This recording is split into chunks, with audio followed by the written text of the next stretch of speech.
Welcome to the Gray Area Live podcast. It is Wednesday, December 13th, 2023. Glorious Wednesday. Appreciate you joining me live here on YouTube. Kevin Gray Sports. Of course, my name is Kevin Gray, host of the Gray Area podcast. Make sure you download and subscribe to the podcast wherever you get this podcast for free. Give it a 5-star rating and write a review for it while you're there. Doing this podcast every Monday, Wednesday, and Friday. It's our interview Wednesday as we are in the middle of the week number 15 of the NFL about to be underway. Cowboys getting ready to take on the Buffalo Bills. Got a lot to get into there over the next 35, 40 minutes. But I'm so excited with my guest today. You can find him on X or whatever we call it these days, or Twitter, whatever you want to call it, at Voch Lombardi, host of the Voch Lombardi Show on the Volume Sports. Cowboys content extraordinaire, but more importantly for me, a friend in this game, my man Voch Lombardi of the Volume. Voch, what's going on? Listen, KG, I'm tired, man. It's the end of football season. I'm tired, but I prayed to be this tired, dog. I asked for this, you know what I mean? So it's all good. Thanks for having me, bro. Appreciate it, man. Like I said, you can follow him on Twitter at Voch Lombardi. You can leave a comment in the show as well. If you're in the chat, make sure you leave us a comment. Let us know that you're in here and come in and hang out with me and Voch for a little bit as we talk NFL, Cowboys, of course. One of my favorite things, Voch, about this time of year is, and you know this better than anybody, we're here at December football. It's that time of the year. We get down to the nitty-gritty. And for the third straight year, the Cowboys find themselves in a position with double-digit wins. I was looking at it the other day.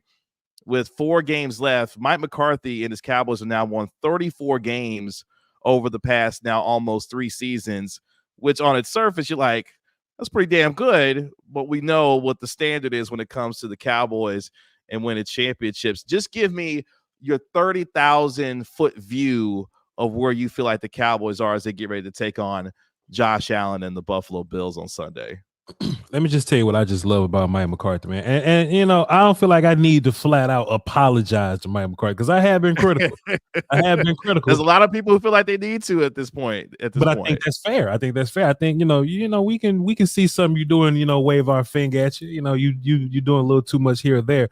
But one thing that us as Cowboy fans we're not used to is if there's nonsense in the air. If something needs to be changed, if there's treachery afoot, a Cowboy fan, we're used to just, hey man, we're just gonna keep on doing it. I mean, you know, them old people, something wrong with them, they just won't go to the doctor, they just won't get fixed, they just won't take their medicine. That was our old administration for a long time. That's right. McCarthy, it seems like we're constantly turning things around over here, right? We're constantly firing his best friends. We're constantly moving on from let's bring in John Park and his team of amazing friends. We can figure out analytics so I can know when to go for it and things like that, you know. Shout out to analytics. Yeah. Shout out all those characters, man. You know, let's do this in the offense because Kellen Moore's way ain't working. And boy, KG, we're gonna have a conversation about a real one. Yes. Not today though. Yes. Not today. At some point for sure. But the whole league is telling Mike McCarthy, man, Kellen Moore is this young genius. What are you doing? And Mike was like, nah. You know what I'm saying? Mike was like, no, we have to do things this way. And then that way was terrible. And in the middle of the season, he was like, okay, we'll do it y'all way. I love the I don't want to get fired desperation of Mike McCarthy. Yeah, I love it to pieces. And he said this yesterday. He was like, you know, when you building programs, you just don't rebuild the whole thing. You just don't tear everything down and rebuild the whole thing. You just take what you got, you keep the good, and you basically cut the fat. In so many words, y'all go watch this. Y'all go watch Mike McCarthy. You get the metaphor. You got it. but you cut the fat and you keep the good. And every year we just see Mike McCarthy keeping some good, cutting the fat. Let's see what happens. Okay, we're going to keep that now. Let's cut some more fat here. Okay, well, we're going to put Schottenheimer, but I'm going to call the plays, though. That works, but this ain't working. Let's cut the fat. And honestly, KG, this is my last point on this. What I think is happening, right? And I would love to just put somebody in some dark, secret Illuminati room, soundproof, and it'll never get out. I just want to know what happened that inspired all this change since the bye week. Because no matter what it was, whether it be Dak, CD, Cooks, they went, yo, Mike, we need to talk. No matter what happened, Mike did not turn in the ego guy. Mike says, fine, that's fair. Let's work on it. Yo, Mike, Dan Quinn gonna take your job. You sure you want to bring him back as your defense coordinator? Wouldn't that be some mess in the house? Dog, Dan Quinn get busy. My ego aside, let's figure it out. And I think that lack of ego, I think that's what makes Mike McCarthy this thing that's constantly evolving, that's constantly working. Don't forget, man, Mike is a caveman coach at the end of the day, right? Yeah, he's been around for a long time. Yeah, he's a caveman. You know, in this world where head coach is 30 years my age, you know what I'm saying? Mike is looking around going, all right, youngsters, he the old man in the club now, but he's fitting in. He's doing his own thing, his old man way, but he's doing it with a modern twist. So if you asking me, I would rather be the team at the end of the season only lost 3 times and we doing this and we get to come on content shows talking about how good, how much better we are, how much we're growing, and we still got room to improve, as opposed to a team that went to a Super Bowl and maybe lost it and they won some games. Maybe they had some luck this year and they get to the end of the season and their life is crumbling. I would rather be the team that's going to the top of the screen than the daggone bottom. You know what I mean? It's funny because you hear Dak Prescott talking about kind of the quote unquote renaissance that he's had as a quarterback and learning, hey man, playing quarterback like this, how come everyone doesn't play quarterback like this when it comes to the footwork and the reading and all the things that he's doing?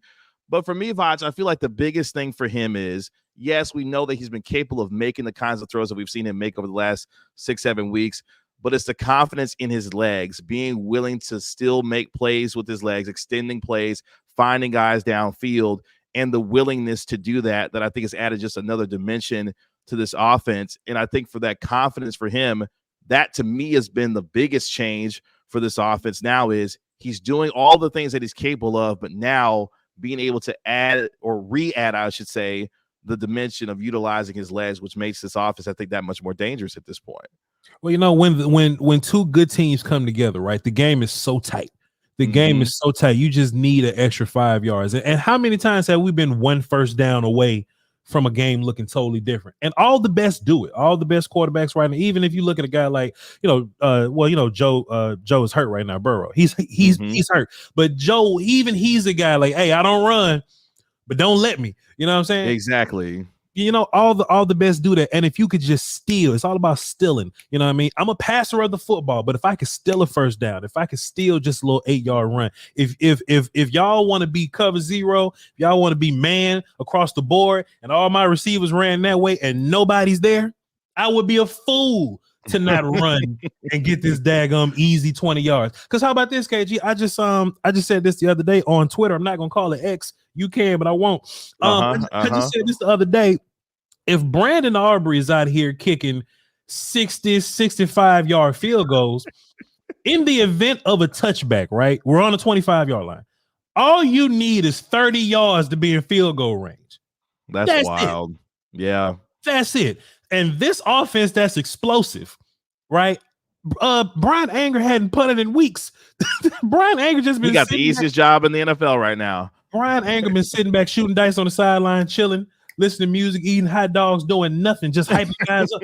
He's chilling, and he's still a Pro Bowl. He's still one of the best punters in the league. 30 yards, and we're in field goal range. Now, of course, that's going to change when we get outside cold weather. Sure, 45 yards. We still have this high-powered offense that can get 30 yards in one play. So, of course, just 1 first down, 1 extra run, Dak using his legs, Dak using every single tool in his tool belt.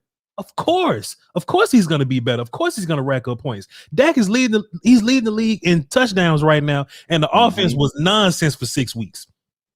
For 6 weeks, it was just nonsense. And now we made this change, and now we're number 1 in all metrics. Not number 1 since the bye week. 1. We've made up ground. Overall, yeah. We made up ground. All because I've added 1 little element. And now if you want to add a dude to make sure that I'm not running, I'll just throw the ball behind him. Scary, man. Yeah. Shout out to Mina Kimes, because she pointed out the other day that Dak Prescott on third down, going into the game against the Eagles, had a QB rating on third down of over 90 so far this season, which, Voch, football better than anybody. That's absurd on third down to be having a QBR of over 90, and to be playing that well on a money down where we know in the NFL your ability to extend drives and keep these high-powered offenses off the field. Sure. This is something I think has been another huge change that has been for the better for this offense, because now is how do you stop this offense, given you talked about Brandon Aubrey and his ability, to knock down long field goals as well. How do you stop this offense if they're going to continue to play that well on third down? Because I look around with CeeDee Lamb playing at the level that he is, I don't know how this Cowboys offense gets stopped based off of what they're doing right now. It's not going to be him. It's definitely going to be us. If anybody stops Cowboys, it's going to be us. One thing, if you notice watching the game, right? Like some teams punt on third down. Like if it's 3rd and 15, right? Like we have what we call an offensive punt. So we'll hand the ball off, run a draw, run a screen, a very low risk, high reward type. That hey, we don't want to throw a pick, but if we get 15 yards on this draw, we'll get it. The Cowboys have plays installed to beat 3rd and 15, you know what I mean? But it takes your head coach. It takes Mike McCarthy, who wants to be safe with the football, who wants to be conservative with the football, who wants to be West Coast with the football. Somebody tap Mike McCarthy on the shoulder, like, yo, Mike, I know on 3rd and 15 you might just want to punt right here. Hand the ball off or just throw a screen. Mike, I know you want to do something conservative right now on 3rd and 15 and just let your defense play. But we got this play, Mike. What if I told you we can not on this 3rd and 15, Mike? What if I told you we can get 17 yards? And Mike, and look, Mike, take the bait, right? Mike go, all right, cool. What's your 17-yard play on 3rd and 15? And it's not like this is some happenstance play. It is a play that is designed to a specific side of the field where nobody else is at. And next thing you know, Brandon Cooks is like, hey, but that takes trust in your quarterback. It takes trust in your wide receivers, trust in your offensive line.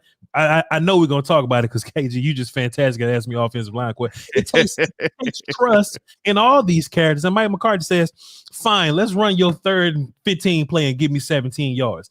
And it's like a perfect 3rd and 17. Like it's a perfect play. So it just takes trust in your offensive operation. And we humming, man. And the only thing that can stop that is us. Yeah. Only thing that can stop that is us. We got to have a bad day on the offensive line. We got to have a bad day at quarterback or something. CD got to slip and fall or something. Like it got to be something strange on us. But the national media, and I know you ain't asked me this, but I'm passionate, KG. They can be all like, well, how many good teams have the Cowboys played when they talk about Dak Prescott? That doesn't matter. That doesn't matter. I like context. How many good passing defense have you played? Yeah. How many good passing defenses have you played? And the Cowboys have played some of the best passing defenses this year, whether it be rank, whether it be talent, whether it be scheme. He's played them. And he's put hands on all of them, double digits. So honestly, we may play a team like, the Buffalo Bills, who are a good team. Quote unquote, yes. But that pass defense is food. So I'm not worried about that. You know what I mean? We could play the Miami Dolphins, who put up points and got Tyreek Hill, who foot race everybody. Yeah. That pass defense is food. So I can't wait, man. I just can't wait. I'm just enjoying this run. I'm living it. I'm in it. You know what I mean? I'm just week to week in it. I'm enjoying it, man. I'm not looking for who can stop us because my arrogant Cowboy fan heart, I know nobody can. It's going to take. If you would think, right? If you would think, okay, well, the only way to beat the Cowboys is to go out there and score 35. Seahawks, we'll score 42. Yeah. We'll score 42 on your impressive young secondary, sir. We'll find the scrub and we'll make it work. So good luck to him. Appreciate everyone joining us here on the Gray Area Live podcast with my guest, Voch Lombardi of the Volume Sports. You can find him on Twitter at Voch Lombardi doing his thing on the Volume. As we're talking a little Cowboys here, it's funny you were talking about the offensive line, and two of my favorite players, one is not an offensive lineman, but one is, and I saw a clip yesterday, and it just reminded me of how good he's been, because for me, there's no doubt that Tyler Smith should be all-pro at left guard this year, first team all-pro at left guard this year. And I love just the seamless transition that he's made from college to the NFL. Last year was asked to play, left tackle with Tyron Smith going down. Then he kicks back inside at left guard, and he has been mauling people all season long, where the Smith brothers on the left side have been the least of my concerns ever since Mike McCarthy got the bright idea. Hey, Tyron, you don't have to worry about practicing during the week. As long as you're good on Sunday, we just need you to handle business there and we'll be good to go. But Tyler Smith, to me, has been so impressive this year. And I know you love watching him and his growth in his game this year so far. I remember when Conor McGregor knocked out Alvarez, right? Yeah. He was like, yo, shout Joe out to UFC 205 in New York. That's right. Yeah. He was like, yo, Joe Rogan, that's cool, man, but you got to have some attributes, man. You just can't be you just can't be a tough guy and just be in the ring with me. You got to have length. You got to have size, reach, or something. Boy, that was so poignant. When Conor McGregor was really just talking noise, really. But that's all he does these days at this point, anyway. That's all he does. But when you going against Tyler Smith, you gotta have some attributes. Yeah, you gotta have something special about you. I was watching the Eagles game, just watching film on the Eagles game, and Milton Williams, right? He's like their Neville Gallimore or whatever, right? Good player though, can make some plays, but he's Milton Williams. And I just saw Tyler just playing with his food. I just saw him messing around. And Milton Williams is a dude that'll whoop Connor Williams or something, or he'll whoop Connor McGovern or something, But he'll whoop Milton Williams, and Milton will go, all right, I'm gonna go get Jalen Carter for you, the one everybody's scared of. And Tyler's like, all right. and Jalen Carter's big thing is that he's super athlete. You know what I mean? He doesn't have all the hand technique down just yet. Neither does Tyler, which is the frightful part, right? And Jalen Carter say, all right, let's wrestle. But that's Tyler's game. That's what he does. I was talking to my guy, Will Steele, shouts out to him, Skywalker Steele, Twitter. I remember talking to him and I was like, man, there's not a defensive tackle in this league that I feel nervous about. I saw Tyler. It's not. We got to play Ed Oliver this week. 3-tech, fantastic player, great player. But Tyler Smith was just salsa dancing with Aaron Donald, and we didn't hear nothing from him the whole game. You know what I'm saying? When Dexter Lawrence goes somewhere and whoops somebody else, if he line up against Tyler Smith or Zach Martin for that matter, but he line up versus Tyler Smith, we don't see nothing from him. Leonard Williams may get a play here or there.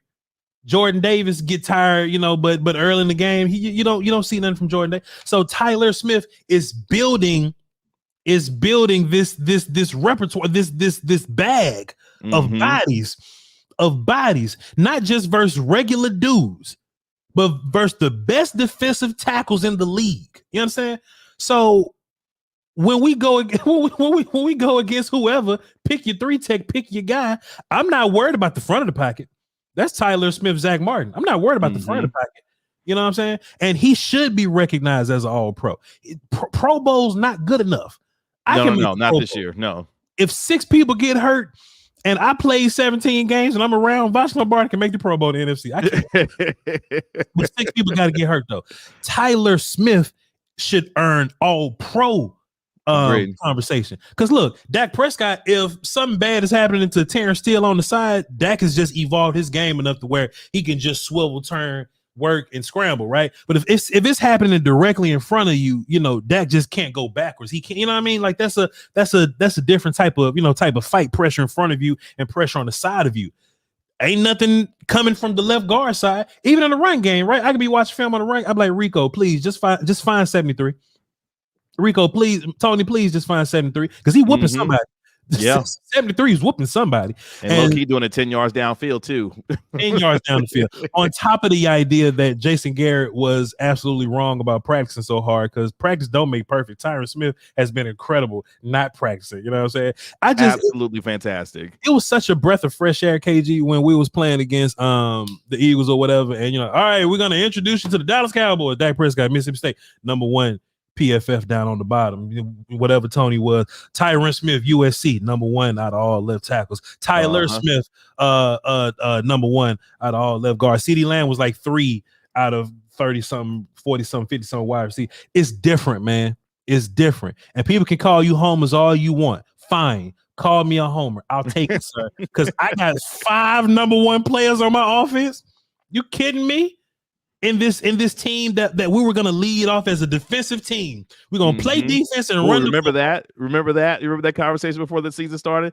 Defense first, run the football. Remember that? And now my offense is bailing out my defense at the end of the season where it matters the most. It is madness, sir. Madness.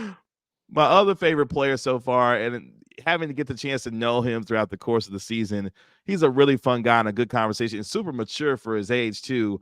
But, man, I love myself some Jake Ferguson, man. This cat has come in shout out to Dalton Schultz, getting his money in Houston, having a really good year actually for the Houston Texans down there, with CJ Stroud and company. But Jake Ferguson in his second year has really taken the reins of that number one tight end position. And for me, most importantly, his relationship with Dak Prescott is something that he has worked on, not just during the season, obviously, but even before the season, where that's his guy. Like, he rides for Dak, loves playing for him, loves playing with him. And you can tell this is a guy that really wants to go out there and be the best tight end in the NFL. He's probably been my favorite Cowboy to watch his maturation and growth throughout this year, because he's become a real weapon for them in the offensive passing game. Well, first and foremost, Dak need friends. Le'el gone, Zeke gone. Man, all of them gone. All of them gone. Will Greer, and now Dak is a savage. Dak shows up to the post game press conferences, dark clothes. You know what I mean? Because all his friends are gone, right? But I remember early in the offseason. It had to be like April, and there was this report, OTAs or something like that. It was like Dak Prescott cussing out Jake Ferguson, right?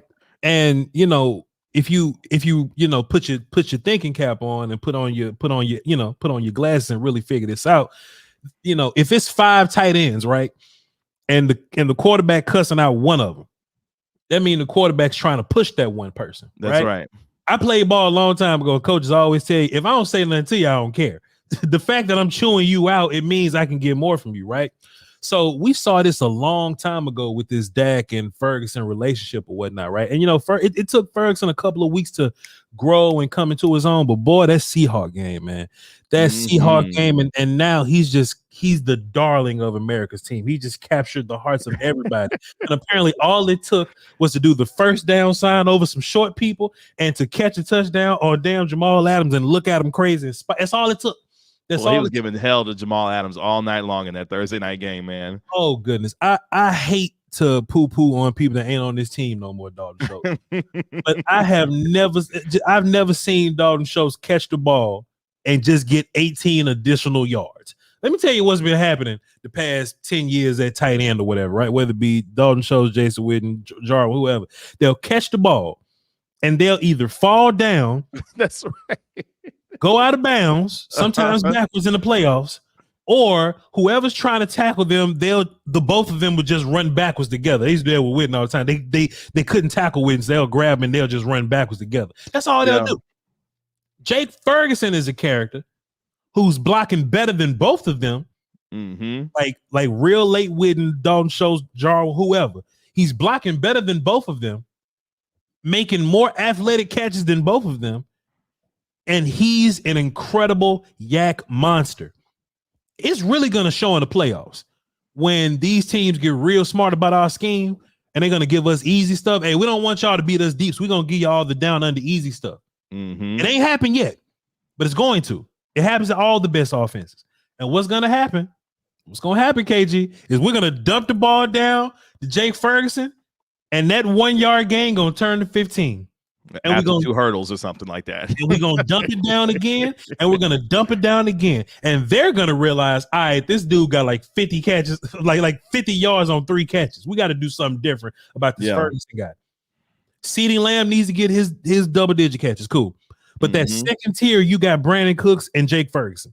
Those need to be your guys. Feature them, right? Because they're matchup problems. Fred Warner is the boogeyman around here. But I got film evidence on Jake Ferguson shaking up Fred Warner and getting yacked on him. I've seen it. Those 3 guys, they're your triangle. CeeDee Lamb up top, Cooks, Jake Ferguson. Get them involved. The next 13 or so 13 or so targets, go to them. Everybody else, get in where you fit in. Schoonmaker ain't got to catch another pass this year. It's not his time. Hendershot ain't got to catch another pass this year. It's not his time. Feed Ferguson. He'll reward us for it. It's the Gray Area Live here with guest Voch Lombardi of the Volume Sports. Appreciate all y'all hanging out with us. I see all of y'all in the chat. Really appreciate you hopping in with us. Make sure you subscribe to Voch Lombardi on YouTube. You can subscribe to my channel at Kevin Gray Sports here on YouTube as well. And, we've been talking about, kind of the evolution of this offense before we get to the defense here in a minute. And we've been talking about the growth of guys like Tyler Smith, Jake Ferguson and others. CeeDee Lamb, for me, watching his growth and evolution over the last several years to the point after the San Francisco games, like, look, man, I'm going to go full Keyshawn Johnson. Give me the damn ball, and let's make this thing go. And ever since then, he's played at an all-pro level, which is funny because I think people forget last year CD was a second-team all-pro wide receiver for the Cowboys. So it wasn't like this guy wasn't ascending to the type of top 10 level that we thought he could get to. But just watching him has been on another level this year, and another guy whose connection with Dak Prescott has continued to skyrocket when it comes to his relationship and growth on the football field. CeeDee Lamb has definitely turned into a true number one wide receiver, and I think that's definitive now for anybody that watches the game based on what he's done so far this year. Something about that backyard, huh? Some about that. How about that backyard? That's right. Yeah. About that football field. You know, and I'm gonna say this to give Dak props or whatever, right? It's just something about their quarterback. I've been calling him, he's in his Drew Brees era, he's in that 30-year-old old man era, and something that we see from those quarterbacks is that their tight ends elevate and their wide receiver ones tend to elevate. It just is what it is, whether it be Colson and Jimmy Graham, whether it be Harrison and Dallas Clark, they always come in pairs and tandems, and they have to build relationships with that quarterback, and that quarterback makes those dudes stars. I think the most impressive part about CeeDee Lamb and his growth is that he embraces it. You know what I mean? Mm-hmm. He doesn't shy away from. I just know, because I'm one of these characters too, KG. CeeDee Lamb got to be a dude that just sit back and just daydream and talk to himself all day. He's got to be one of them dudes, because I'm one of them dudes and I can identify them people. You know what I mean? Uh-huh. Chat, everybody in chat, there's nothing wrong with just talking to yourself. Have a good conversation with yourself. Yeah. Visualizing, daydreaming. Man, y'all can't cover me. I just all day, just you know what I mean? And what that ends up doing is you want to eventually become that. You want to eventually make that come, because that dream is so dope. That dream is so. I used to dream about being Voch Lombardi. I've been Voch for a long time, KG. Mm-hmm. I've been Voch for a long time, but Voch Lombardi is a new thing in my life. I used to dream about being Voch Lombardi. It's fun here now, you know what I mean? But it's fun when you arrive to that space. Yeah, it is, because you got to embrace the work. So what CeeDee Lamb has done, and all these players can act like they ain't on Twitter, but they on Twitter. So what CeeDee Lamb has done is he's worked on every deficiency he's ever had. Because when we watch film on him in college, Oklahoma, CeeDee Lamb was a different dude. That dude was straight up and down, number one receiver. I'm running past you. I'm yak guy. I'm slipping and they moved me all over the formation. Like Cooper Kupp was like hot around this time, right? So they're like, hey, use me like Cooper Kupp, put me everywhere. And then we get CeeDee Lamb, and he had to play second fiddle, third fiddle sometimes, right? It was Cooper's team. It was Gallup, boom. And then CeeDee Lamb became wide receiver one. And the burden was heavier than he thought it was. I'm sure it had to be. I know CeeDee Lamb's one of those dudes because I'm one of them. I wasn't ready for it when it got here. But he embraced it.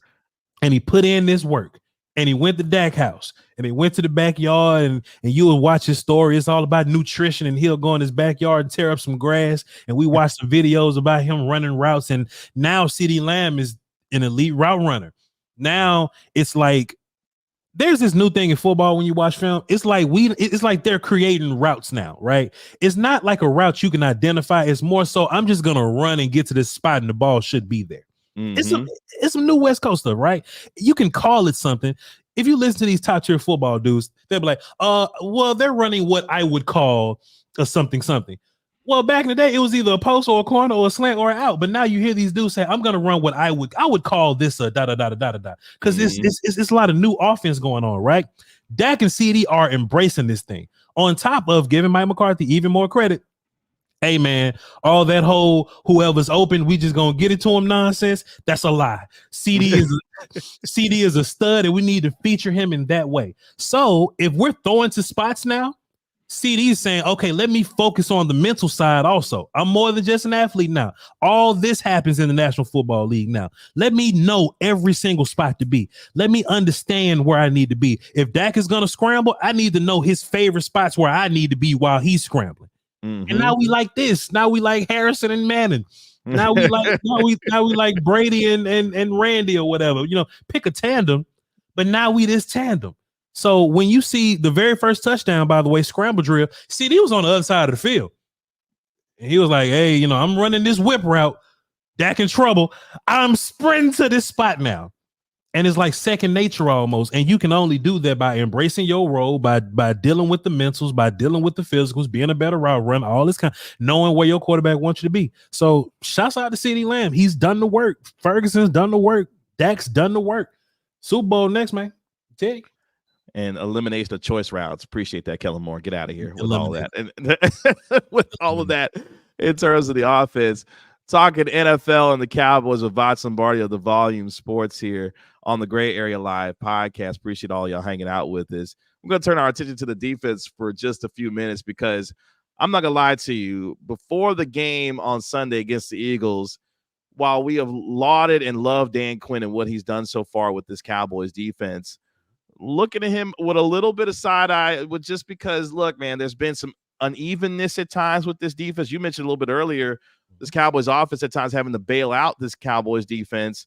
But this defense on Sunday night, I think, played to its entire full potential. And tell me if I'm wrong here, because I felt like there was a additional level of physicality and intensity that I hadn't seen quite all throughout the course of the season. And it felt like that defense took whatever they wanted to into that game. They took it personal. Because I hadn't seen Stephon Gilmore play with that physicality in quite some time. Obviously, Marquise Bell was doing his thing, Jaron Curse, all these guys. But it felt like there was an additional level of intensity and physicality that they brought to Philadelphia that I think is something that should be paid attention to given what they did against the Eagles.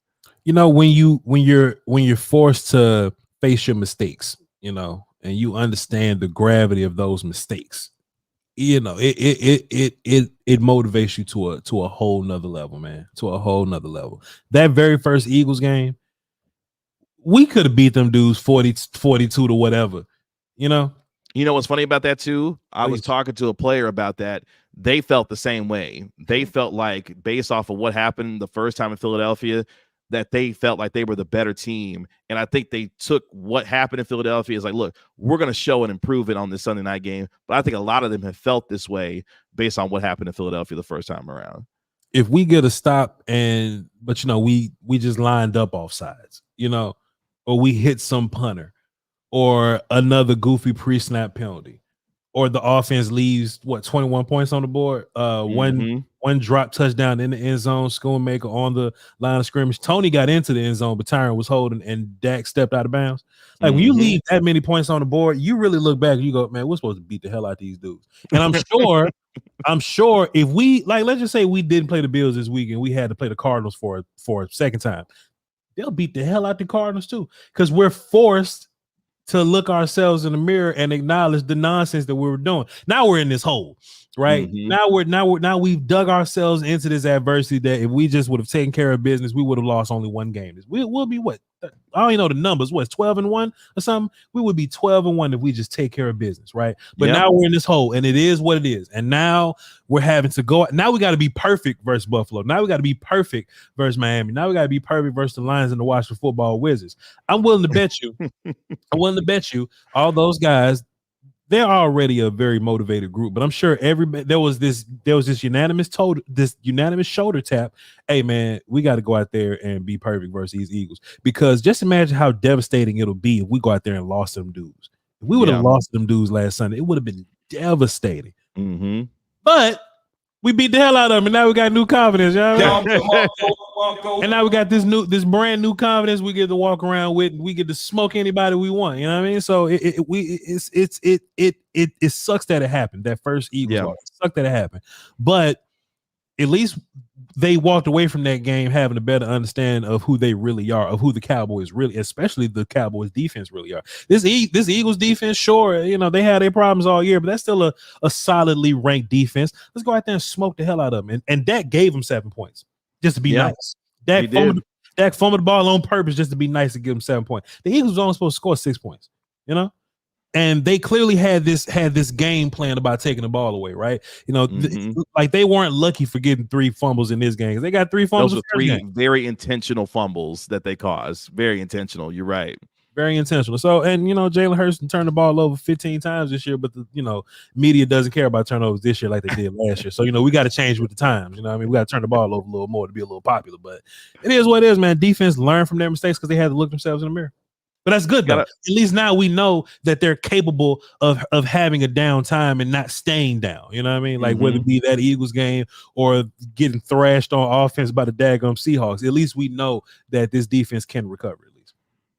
Got about 10, 12 minutes left with Voch Lombardi of the Volume Sports here. My guest today on the Gray Area Live podcast. Make sure you subscribe to Kevin Gray Sports here on YouTube. Subscribe to Voch Lombardi. If you're new here, somebody jumped in the chat, was like, we're only here because Voch is here. Well, I appreciate you hanging out with me because Voch is here and you're already subscribed to him. If you're not, definitely subscribe to him and check out his show every day on the Volume Sports. And it's funny because one of your teammates over there at the Volume, Richard Sherman, was talking about how the Eagles are descending, the Cowboys are ascending. And I'm not going to lie to you. It felt like your boy was hurt trying to describe the fact that the Cowboys were on the ascent while the Eagles are on the decline. And the national conversation has been, of course, Dak Prescott in the MVP discussion for a lot of people leading the MVP. Mm-hmm. From your perspective, what would it mean for Dak Prescott to win the NFL's MVP, given everything in the narrative that has been built around him over the last 7 years coming into his 8th season this year? Honestly, I don't think it'll mean a thing. I don't think. Let's explore that. Let's explore that. Look, this has been a cool little year and all that, but I've seen Dak throw for 4,900 yards and you know what I'm saying, 40-something. He has done that. We've seen this before. Dak got to win Super Bowl MVP. They treat you like a whole nother person. You know, there's this scientific, they've done this study that if you walk into a restaurant with a suit, they'll treat you better than somebody that'll walk in with, you know what I mean? You're going to get looked at a little differently if you walk in there with a Super Bowl MVP, that's for sure. A Super Bowl MVP, look at how they treat Jalen Hurts, right? Jalen Hurts ain't been great this year. No. But he gets this aura because he went to the Super Bowl. You know what I mean? Everyone looks at Dak Prescott and they like to attach him to names like Kirk Cousins. One of our Cowboy radio people said, "Oh, well, you know, Case Keenum was in that conversation one time." Okay, but Jalen Hurts is closer to that. Jalen Hurts has had one great year. Dak has done this multiples of times. Mm-hmm. So what Jalen Hurts has done, he's visited the Super Bowl. Yeah. Your energy looks totally different when you just visit the Super Bowl. Now, when you win it and Super Bowl MVP it, you get statues and you get, you know what I'm saying, a whole neighborhood named after you and things like that's what happened, right?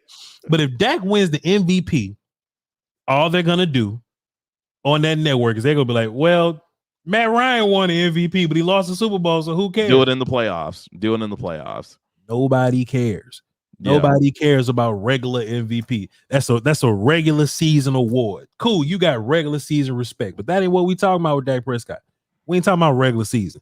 They doubt his postseason game, in which he should get respect for his postseason game, because if you look at the context and put your thinking cap and your glasses on, Dak normally go crazy, just not against San Francisco with Noah Brown and Cedric Wilson and White. But I don't think winning the MVP is. I think winning the MVP is for the fans more than anything. I get to walk around and say my quarterback's the MVP. And look, to be fair, like, you know, Lamar Jackson gets a little bit of respect, right? Lamar Jackson won the MVP, but what do we always go back to? Well, cool, there we go. Appreciate you, Cowboy. What do we always go back to? Lamar's done nothing in the postseason. MVP don't mean nothing here, and Dak will get no respect for winning it. Super Bowl MVP is the one. You can go out there, because look, Pat Mahomes did this last year, right? Pat Mahomes went out there and threw for 180 yards last year in the Super Bowl. 180. Jimmy Garoppolo won a daggum conference championship, and he only threw the ball 6 times. That's right. But we gonna respect Jimmy Garoppolo as a daggum postseason quarterback, don't we? MVP means nothing. Go in that Super Bowl MVP. Watch it all change. Watch it all change. Watch we elevate from Sleep Number to Best Buy or something. Watch all our money get a little better. I don't think it gets much better than a Sleep Number bet. I feel like you're doing a lot there. Sleep Number is pretty doggone good, unless you just. I'm just talking mess on the fly, but just watch it go crazy.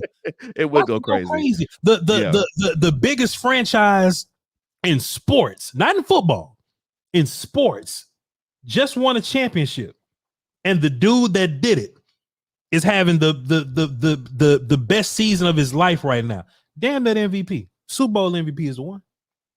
Last 5 minutes before we get you out of here on this Wednesday. Again, it's the Gray Area Live podcast with my guest, Voch Lombardi of the Volume Sports.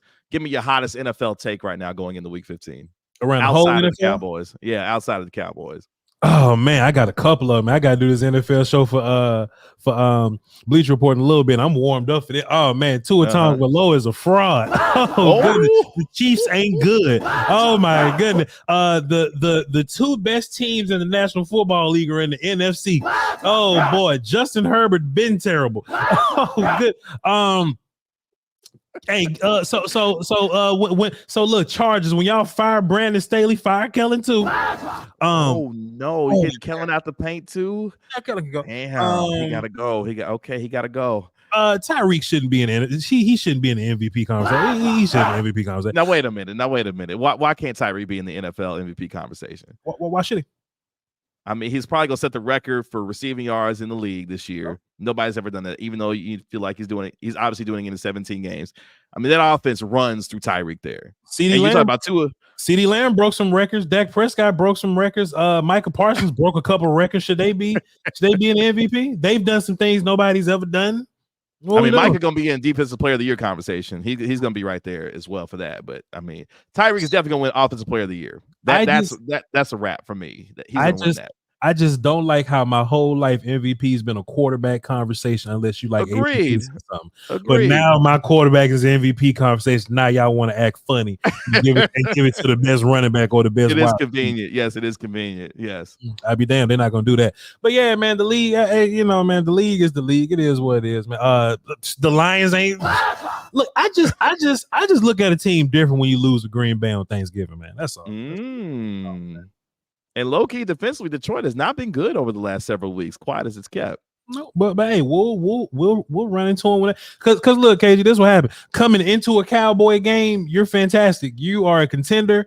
You got some great players over there. But boy, whenever the Cowboys win, hey man, we got questions about that team, boy. Belichick ain't good. The Jets defense ain't great. The Giants are no longer contenders. The Rams are surging into a team. They getting hot towards the end. They just lost to Baltimore, but they getting hot towards the end of the season. And when the Cowboys beat the Rams, the Rams are a dumpster fire over there. They not. They just lost to one of the best teams in the league, man. How come y'all don't give the Cowboys respect like y'all give the Ravens respect? What? It don't matter, man. We just got to win the Super Bowl. We win or go to the Super Bowl, they're gonna give Cowboys respect for everything, KG. That's how life works, man. That's how life works. Lastly, before I let you get out of here, you have such an incredible story. You have such an amazing platform these days, and how you've worked to get there. Inspire us today, Voch. Let's get some Voch energy. Inspire the folks who've come in, shown you love throughout the course of the show. What do you want to say to the folks out there about what you got going on, and continuing to inspire all of us out here doing what you do these days? Times will get dark. They get dark for everybody. Yeah. They get dark for the best of us, you know what I mean? But it's all about finding something. It's all about finding something that's gonna get you out of that.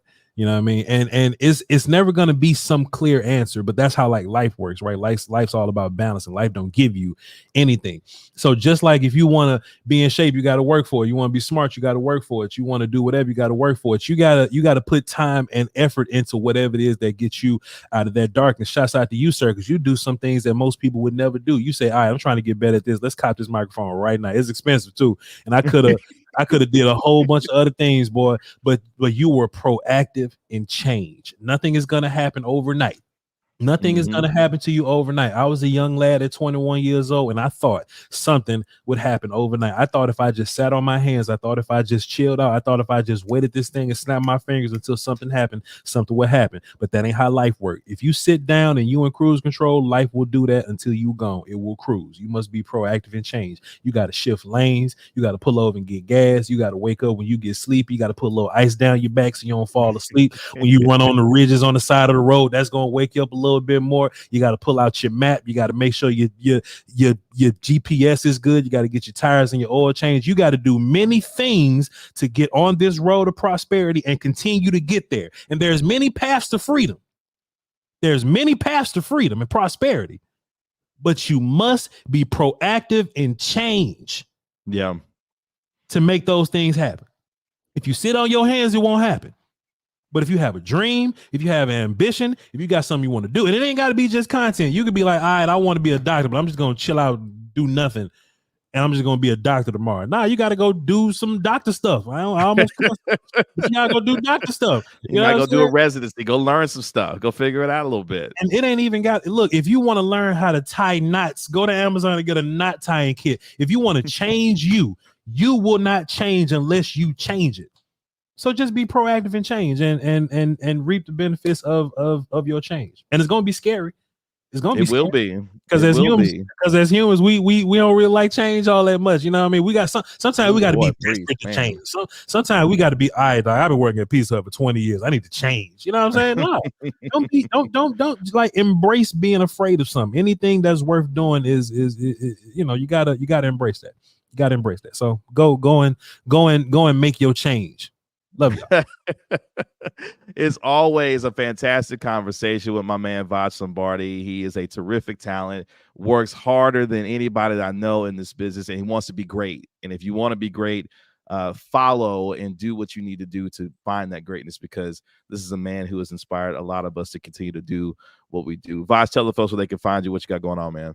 VOCHLOMBARDI. Shouts out the volume. Y'all catch me on YouTube Monday through Thursday, 3 p.m. Central. We're going to be breaking down Cowboys, and we do pre and post game shows on the same YouTube page. And check me out on Twitter. The same thing, Voch Lombardi. Appreciate y'all. You keep your boys Richard Sherman and Colin Cowherd honest over there when it comes to the Cowboys, okay? Hey man, these people dig themselves in a hole, and look, at some point they got to make a decision to either look crazy or give my Cowboys props. Lately, they've been giving my Cowboys props and not choosing to look crazy, but you know how it goes. They ain't got no choice at this point based on the way that they play. Voch, I appreciate you, man, as always, for joining me here on the Gray Area Podcast. I know you got more work to do today, just the start of a busy day for you. I appreciate you taking some time out for me and hanging out with me on the show today, man. Appreciate you, man. Salute. Y'all hit the subscribe button. Don't just come through, eat and leave. Don't be trifling. Hit the subscribe button, hit the like button. Appreciate y'all. Salute. That is it for this episode of the Gray Area Live Podcast. You can subscribe and download to my podcast, The Gray Area, wherever you get your podcast for free. You can also subscribe to my channel here at Kevin Gray Sports on YouTube. Hit the like button on this video if you enjoyed it. And I'll talk to you on Friday for Friends Friday here on the Gray Area Podcast. Again, my name is Kevin Gray. Appreciate Voch Lombardi for joining me on this episode of the Gray Area. I'll talk to you on Friday. Yeah, here we go. Salute.